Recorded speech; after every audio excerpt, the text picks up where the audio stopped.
Selamat sejahtera semua. Saya di sini dan ahli kumpulan saya, Syafiqah Akila, akan bersama-sama membincangkan tajuk perbandingan proses penerbitan ayat majmuk pada hari ini. Assalamualaikum warahmatullahi wabarakatuh dan salam sejahtera. Saya Syafiqah Akila binti Muhammad Zainuddin. Hari ini saya akan membentangkan tentang perbandingan proses penerbitan ayat majmuk, iaitu melalui proses perluasan.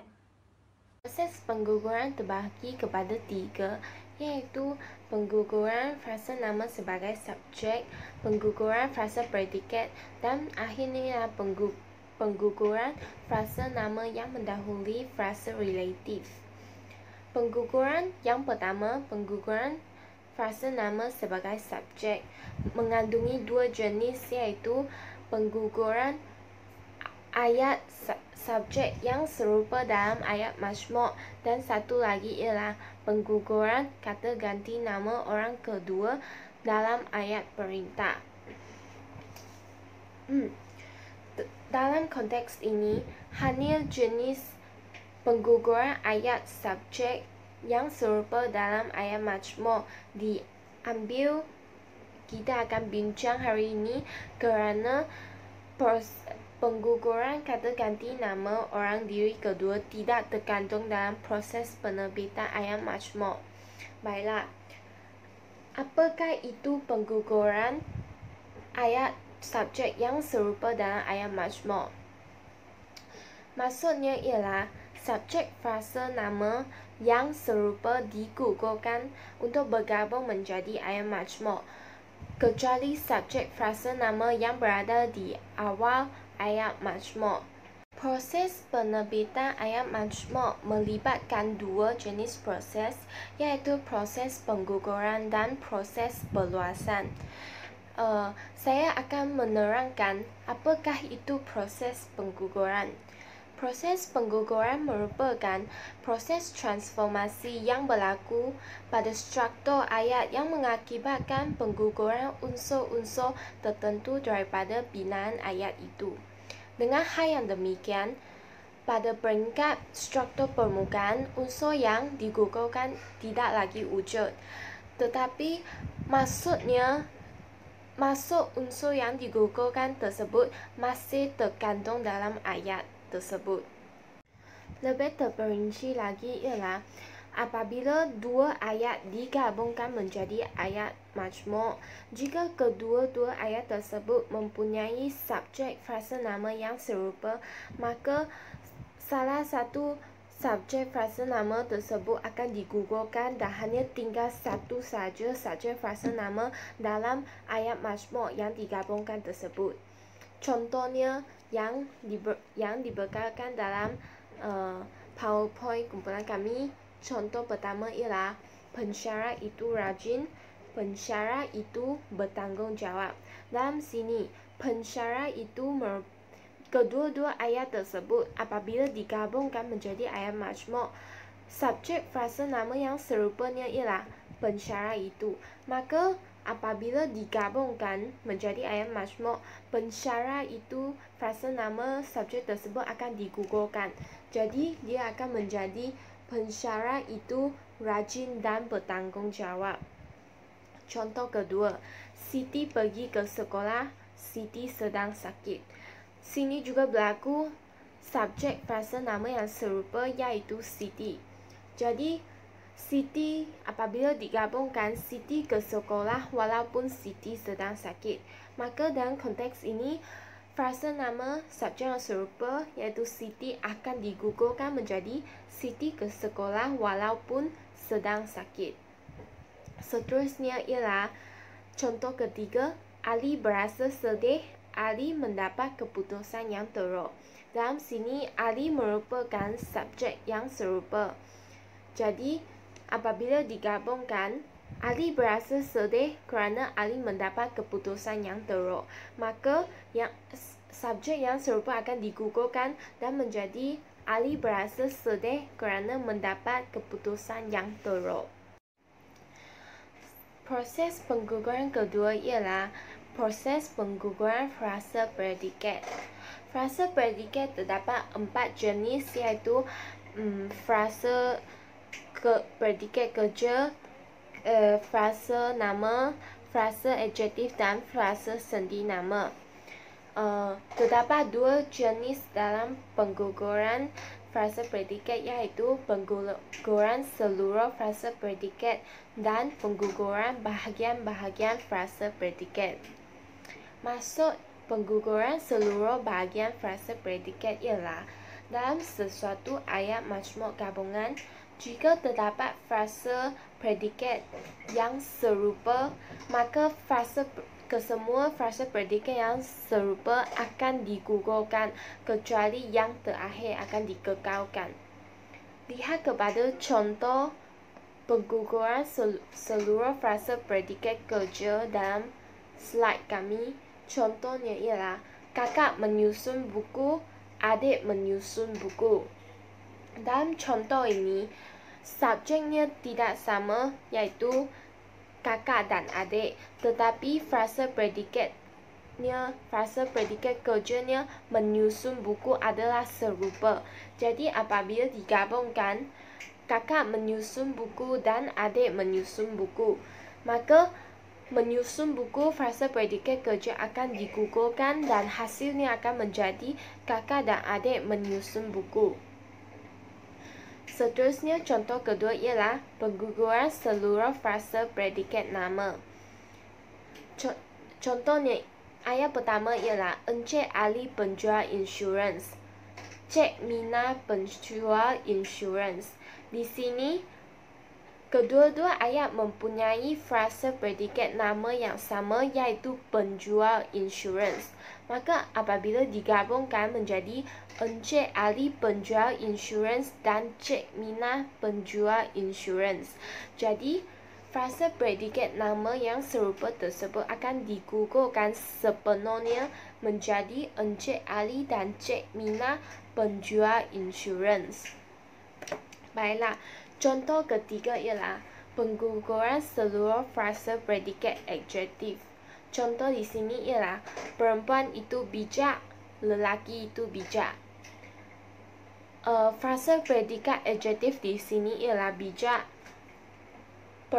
Jadi apabila digabungkan perempuan itu bijak dan lelaki itu bijak, maka frase predikat adjektif tersebut akan digugurkan kecuali yang terakhir dikekalkan menjadi perempuan dan lelaki itu bijak.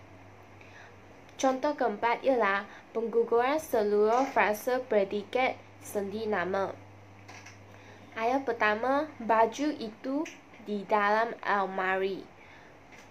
Ayat kedua, seluar itu di dalam almari. Maka apabila digabungkan baju itu di dalam almari dan seluar itu di dalam almari, di dalam almari merupakan frase predikat sendi nama yang serupa, maka akan digugurkan dan hanya satu saja terakhir yang dikekalkan dan hasilnya akan menjadi baju dan seluar itu di dalam almari. Seterusnya, kita masuk kepada pengguguran bahagian-bahagian frase predikat. Pengguguran bahagian-bahagian frase predikat mengandungi 4 jenis. Antaranya ialah pengguguran struktur oleh tambah frase nama dalam ayat pasif. Kedua ialah pengguguran kata bantu yang serupa. Ketiga ialah frase nama sebagai objek yang serupa. Dan keempat ialah frase nama sebagai objek selepas kata kerja yang membawa makna adjektif. Baiklah, yang pertama, pengguguran oleh tambah frase nama dalam ayat pasif. Dalam binaan ayat pasif, binaan struktur oleh tambah frase nama boleh digugurkan. Yang mengikuti kata kerja boleh digugurkan. Seperti contoh yang disertakan dalam slide ialah Sarah telah dirompak oleh penjahat. Maka di sini oleh penjahat merupakan struktur binaan oleh tambah frase nama. Di sini boleh digugurkan. jadi menjadi Sarah telah dirompak. Walaupun struktur tersebut telah digugurkan, tetapi maksud ayat tersebut masih jelas, yaitu dia masih membawa maksud utama yang ingin ditunjukkan dalam ayat tersebut, yaitu Sarah telah dirompak. Contoh kedua ialah Adib dipuji oleh ayahnya. Dalam ayat ini, oleh ayahnya boleh digugurkan tinggal Adib dipuji. Walaupun digugurkan, tetapi maksudnya masih jelas, yaitu subjek Adib dipuji. Frasa predikatnya masih jelas menunjukkan apakah isi utama yang ingin ditunjukkan dalam ayat tersebut. Dan pengguguran jenis kedua ialah frasa nama sebagai objek selepas kata kerja yang membawa makna adjektif. Contoh pertama ialah kejadian itu sangat menyedihkan saya. Saya subjek, saya ialah bukan subjek, objek selepas kata kerja menyedihkan. Saya ini membawa makna adjektif digugurkan. Jadi hasilnya menjadi kejadian itu sangat menyedihkan. Dan contoh kedua, perbuatannya sungguh menghampakan saya. Saya di sini membawa makna adjektif, objek selepas kata kerja. Jadi saya ini, objek ini boleh digugurkan menjadi perbuatannya sungguh menghampakan.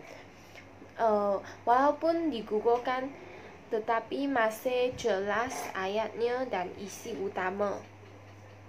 Kedua-dua jenis pengguguran yang disebut ini, yaitu pengguguran oleh tambah frasa nama dalam ayat pasif dan pengguguran frasa nama sebagai objek selepas kata kerja yang membawa makna adjektif, tiada kaitan dengan proses penerbitan ayat majmuk kerana hanya melibatkan dalam satu ayat tertentu. Seterusnya, yang melibatkan proses penerbitan ayat majmuk ialah pengguguran kata bantu yang serupa dan pengguguran frasa nama sebagai objek yang serupa. Pertama, pengguguran kata bantu yang serupa. Kata bantu ialah kata yang bertugas membantu frasa kerja, frasa adjektif dan frasa sendi nama untuk menimbulkan makna tambahan dari aspek, ragam dan waktu. Oleh itu, kata bantu terbagi kepada dua jenis, iaitu kata bantu aspek dan kata bantu ragam. Kata bantu aspek berfungsi untuk menimbulkan suasana perbezaan masa, manakala kata bantu ragam berfungsi untuk menyatakan atau menerangkan ragam perasaan yang melibatkan perbuatan yang dilakukan. Baiklah, seterusnya ialah pengguguran kata bantu yang serupa, iaitu kata bantu yang serupa yang hadir dalam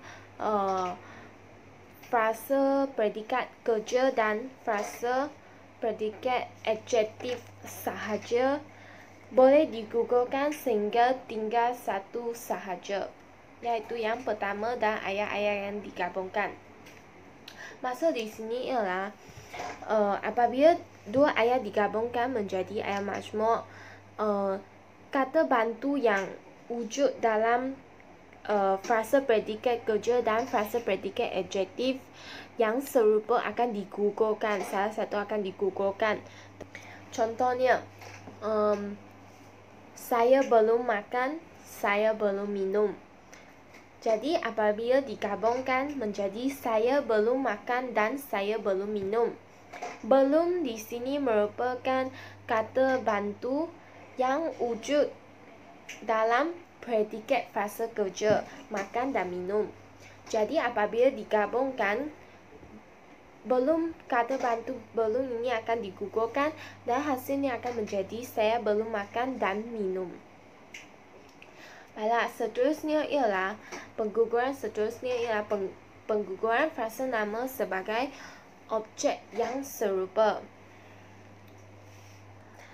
Apabila terdapat frasa nama sebagai objek yang serupa dalam ayat majmuk tersebut, maka objek yang serupa tersebut akan digugurkan.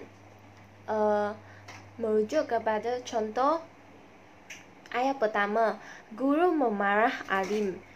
Ayat kedua, guru mendenda alim. Di sini, alim merupakan objek frasa nama yang serupa. Dan apabila ayat ini digabungkan, alim iaitu objek yang serupa akan digugurkan. Jadi, menjadi guru memarah alim dan guru mendenda alim. Alim akan digugurkan satu kali dan menjadi guru memarah dan mendenda alim.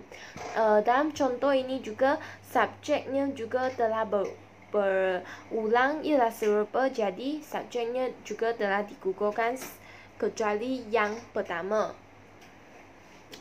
Dan proses pengguguran seterusnya ialah proses pengguguran frasa nama yang mendahului frasa relatif. Proses pengguguran frasa nama yang mendahului frasa relatif bermaksud apabila dua ayat digabungkan dengan satu ayat dipanjangkan kepada satu lagi ayat sebagai frasa adjektif, maka frasa nama yang serupa yang mendahului frasa relatif itu boleh digugurkan. Maksudnya, proses pengguguran ini hanya berlaku dalam ayat majmuk panjangan ayat relatif. Maksudnya, apabila satu ayat dipanjangkan ke dalam sesuatu ayat induk, jadi ayat yang dipanjangkan itu akan berperanan sebagai frasa adjektif yang menerangkan lagi ayat induk tersebut. Maka, jadi jika terdapat frasa nama yang serupa dalam ayat yang dipanjangkan tersebut, maka yang mendahului frasa relatif itu maka boleh digugurkan. Merujuk kepada contoh pertama, ayat pertama ialah buku itu ialah Kamus Tata Bahasa Dewan. Ayat kedua ialah buku itu tebal. Jadi di sini buku itu tebal dipanjangkan ke dalam ayat pertama, iaitu buku itu ialah Kamus Tata Bahasa Dewan. Oleh sebab frasa nama buku itu telah berulang, jadi frasa nama kedua yang serupa digugurkan dan diganti dengan kata relatif yang. Jadi di sini buku itu telah digugurkan dan digantikan dengan kata relatif yang, dan hasilnya menjadi buku yang tebal itu ialah Kamus Tata Bahasa Dewan. Tetapi di sini frasa nama yang serupa yang mendahului frasa relatif itu boleh digugurkan. Maksudnya, buku berada di frasa relatif yang tebal di depan boleh digugurkan, jadi hasilnya boleh menjadi lagi ringkas menjadi yang tebal itu ialah Kamus Tata Bahasa Dewan. Sama juga dengan contoh kedua, ayat pertama, beg tangan itu edisi terhad. Ayat kedua, beg tangan itu baharu. Jadi hasilnya menjadi beg tangan yang baharu itu edisi terhad. Di sini beg tangan mendahului frasa relatif. Jadi beg tangan boleh digugurkan menjadi yang baharu itu ialah edisi terhad. Jadi di sini dibuktikan juga bahawa perkataan yang bukan sahaja berfungsi sebagai penanda relatif, tetapi juga berfungsi sebagai kata pengganti nama yang digugurkan dalam struktur frasa nama diikuti yang. Di samping itu, pengguguran frasa nama yang mendahului frasa relatif juga berlaku dalam kedudukan frasa nama sebagai objek. Contohnya, yang disertakan dalam slide. Contoh pertama, ayat pertama, lelaki itu kaca. Ayat kedua, lelaki itu adik saya. Jadi, lelaki itu kaca dipanjangkan ke dalam ayat induk lelaki itu adik saya. Jadi, membentuk ayat relatif lelaki yang kaca itu adik saya. Jadi, lelaki tersebut boleh digugurkan, jadi membentuk akhirnya yang kaca itu adik saya. Sama juga seperti dalam contoh kedua. Ayat pertama, dia mengambil beg itu. Kedua, beg itu baharu. Jadi di sini objeknya ialah beg itu. Jadi apabila beg itu baharu dipanjangkan ke dalam ayat itu, dia mengambil beg itu, jadi membentuk ayat relatif dia mengambil beg yang baharu itu. Jadi beg itu boleh digugurkan membentuk dia mengambil yang baharu itu. Sebagai rumusan, proses pengguguran terbahagi kepada 3, iaitu pengguguran frasa nama sebagai subjek, pengguguran frasa predikat, dan ketiga, pengguguran frasa nama yang mendahului frasa relatif. Sekian tamatlah proses pengguguran. Seterusnya saya mempersilakan ahli kumpulan saya, Syafiqah, untuk meneruskan perbincangan kita pada hari ini. Baiklah, seterusnya saya akan menyambung pembentangan daripada kawan saya, Puspa, iaitu proses penerbitan ayat majmuk melalui proses perluasan. Apakah itu proses perluasan? Proses perluasan ialah proses menambahkan unsur-unsur dalam ayat yang baharu. Baiklah, proses perluasan ini terbahagi kepada 4, iaitu proses perluasan frasa nama sebagai subjek, proses perluasan predikat, proses perluasan kata hubung, dan juga proses perluasan melalui proses komplementasi. Baiklah, perluasan frasa nama sebagai subjek. Contoh yang diberi ialah dua ayat, iaitu ayat pertama iaitu budak perempuan itu sedang membaca surat khabar, dan ayat kedua budak perempuan itu sepupu saya. Akan membentuk satu ayat iaitu budak perempuan yang sedang membaca surat khabar itu sepupu saya. Baiklah, contoh lain pula ialah ayat pertama ialah gelang itu kepunyaan saya. Ayat kedua ialah gelang itu berwarna emas. Akan membentuk satu ayat, gelang yang berwarna emas itu kepunyaan saya. Baiklah, apa yang akan diterangkan di sini ialah proses yang dilalui di sini ialah proses diluaskan melalui proses relativisasi, iaitu proses pemancangan ayat ke dalam suatu ayat yang lain sebagai frasa relatif kepada subjek ayat yang menerima pancangan. Frasa relatif terbentuk dengan menggunakan kata relatif, iaitu yang. Seperti yang diberi contoh tadi, budak perempuan itu sedang membaca surat khabar. Budak perempuan itu sepupu saya. Akan membentuk satu ayat yang dipanjangkan dengan menggunakan kata hubung relatif, iaitu yang. Budak perempuan yang sedang membaca surat khabar itu sepupu saya. Baiklah, saya akan terangkan syarat-syarat bagi proses relativisasi ialah kedua-dua subjek frasa nama itu serupa atau beridentiti sama. Contoh yang diberi tadi, sepupu saya. Kedua-dua frasa nama yang mempunyai kesamaan identiti hendaklah berfungsi sebagai subjek. Sekiranya satu daripada frasa nama tidak mempunyai fungsi yang sama, maka ayat terbentuk adalah tidak gramatis. Baiklah, saya akan memberikan contoh-contoh bagi yang tidak mengalami proses relativisasi. Baiklah, contoh yang pertama mempunyai dua ayat, iaitu gadis itu sudah balik, dan ayat kedua ialah ibu itu sakit. Akan membentuk satu ayat, iaitu gadis yang ibu itu sakit sudah balik. Bagi ayat ini tidak mengalami proses relativisasi kerana tidak memenuhi syarat yang pertama, iaitu mesti mempunyai kedua-dua subjek yang sama. Baiklah, kita lihat di sini kenapa tidak boleh mengalami proses relativisasi, kerana kedua-dua subjek tidak sama, iaitu subjek bagi ayat pertama ialah gadis itu dan subjek yang kedua bagi ayat kedua ialah ibu itu. Baiklah, kita akan lihat pula contoh yang kedua, iaitu mempunyai dua ayat juga. Ayat pertama ialah burung itu jinak, ayat kedua ialah ayah memelihara burung itu.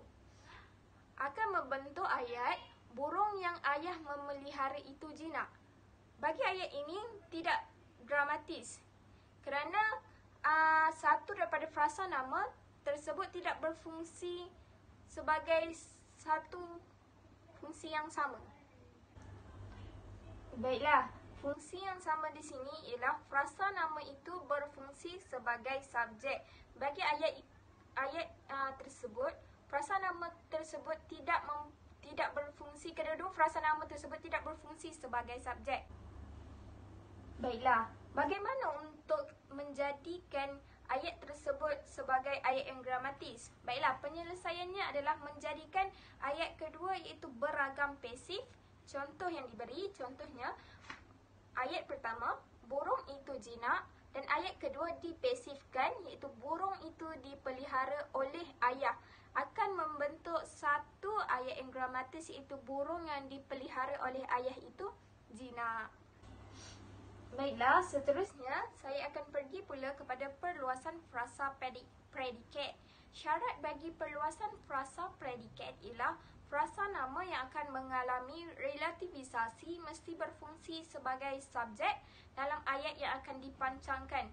Contohnya, ayat pertama, Adam menyukai budak itu. Ayat kedua, budak itu cantik. Akan membentuk satu ayat, itu Adam menyukai budak yang cantik itu. Baiklah, untuk lebih faham, kita akan lihat contoh lain pula, iaitu ayat pertama, Aina membeli baju itu. Ayat kedua, baju itu berwarna merah. Akan membentuk satu ayat, iaitu Aina membeli baju yang berwarna merah itu. Okey. Baiklah, kita akan lihat apa yang dipancangkan. Bagi contoh ayat pertama, yang dipancangkan ialah budak itu cantik. Ini akan bersesuaian dengan syaratnya, iaitu frasa nama yang akan mengalami relativisasi mesti berfungsi sebagai subjek. Kita akan lihat budak yang akan dipancangkan ialah budak itu. Budak itu bagi ayat kedua ialah berfungsi sebagai subjek. Bagi ayat kedua pula, bagi contoh kedua pula, ayat kedua itu baju itu. Baju itu yang akan dipancangkan. Sebab itu baju itu berfungsi sebagai subjek dan akan membentuk Aina membeli baju yang berwarna merah itu. Seterusnya, saya akan memberikan satu contoh bagi ayat yang salah. Contohnya, dua ayat, itu ayat pertama, mereka menaiki kereta itu, dan ayat kedua pula, Ali membeli kereta itu. Mereka akan membentuk satu ayat, mereka menaiki kereta yang Ali membeli itu. Tidak gramatis, kerana ayat yang kedua, frasa nama tidak berfungsi sebagai subjek. Maka penyelesaiannya adalah ayat yang kedua atau ayat yang dipancangkan akan dipasifkan untuk menjadikan frasa nama dalam ayat yang akan dipancangkan berfungsi sebagai subjek. Maka ayat yang pertama tetap sama, iaitu mereka menaiki kereta itu. Ayat kedua, untuk menjadikan frasa nama yang dipancangkan itu sebagai subjek, kita akan pasifkannya.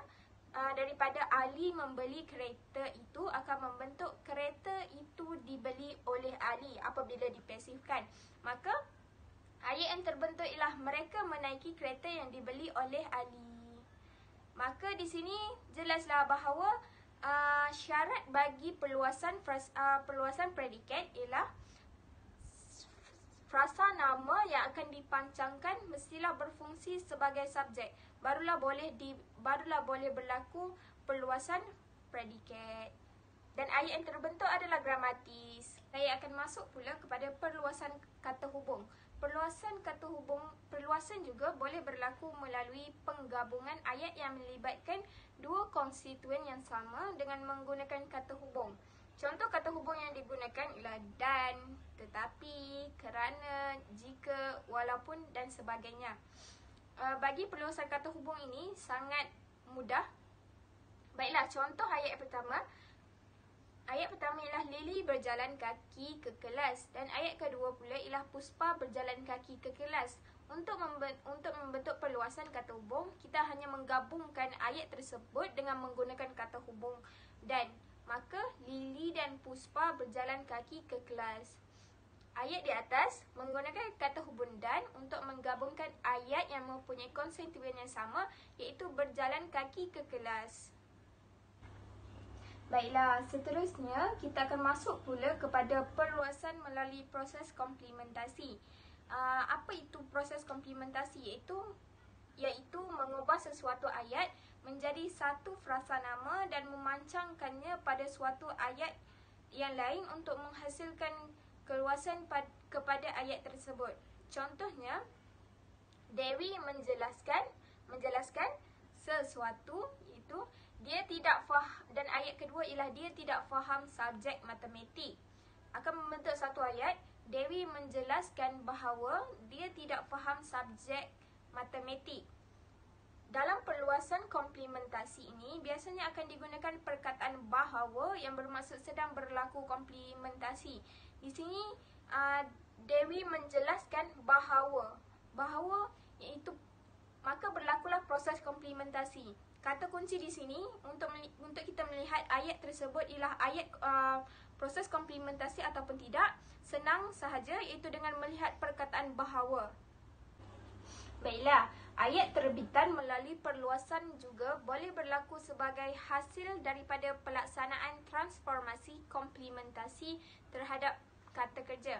Syarat bagi transformasi komplementasi frasa kerja ialah kesamaan identiti perlu ada antara kedua-dua frasa nama yang menjadi subjek dalam ayat induk.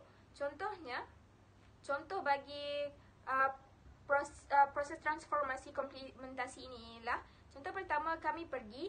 Ayat kedua ialah kami menonton wayang dan membentuk kami pergi, kami menonton wayang. Bagi proses transformasi komplementasi ini, frasa nama sama yang menjadi subjek dalam ayat yang dipancangkan akan digugurkan. Bagi tadi saya beri kami pergi, kami menonton wayang dan digugurkan frasa nama yang sama, iaitu kami. Biasanya akan digugurkan ayat kedua. Akan membentuk kami pergi menonton wayang. Baiklah, seterusnya saya akan membuat perbandingan antara proses pengguguran dan juga proses perluasan. Daripada apa yang telah dibincangkan oleh sahabat saya sebentar tadi, boleh kita membuat perbandingan, iaitu proses pengguguran terdapat pengguguran unsur-unsur tertentu, manakala bagi proses perluasan ialah unsur-unsur baharu yang ditambah dalam ayat tersebut. Perbandingan seterusnya ialah bagi proses pengguguran terdapat 3 jenis pengguguran, iaitu pengguguran frasa nama sebagai subjek, pengguguran frasa predikat dan juga pengguguran frasa nama yang mendahului frasa relatif. Manakala bagi proses perluasan pula terdapat 4 jenis perluasan, iaitu perluasan frasa nama sebagai subjek, perluasan predikat, perluasan kata hubung dan juga perluasan melalui proses komplementasi. Saya akan membuat penilaian terhadap penerbitan ayat majmuk ini. Proses penerbitan ayat majmuk melibatkan 2 proses, iaitu proses pengguguran dan proses perluasan. Seterusnya, proses-proses ini mempunyai banyak perbezaan, tetapi kedua-duanya berfungsi dalam menghasilkan ayat majmuk yang berkualiti. Sekian sahaja daripada kami.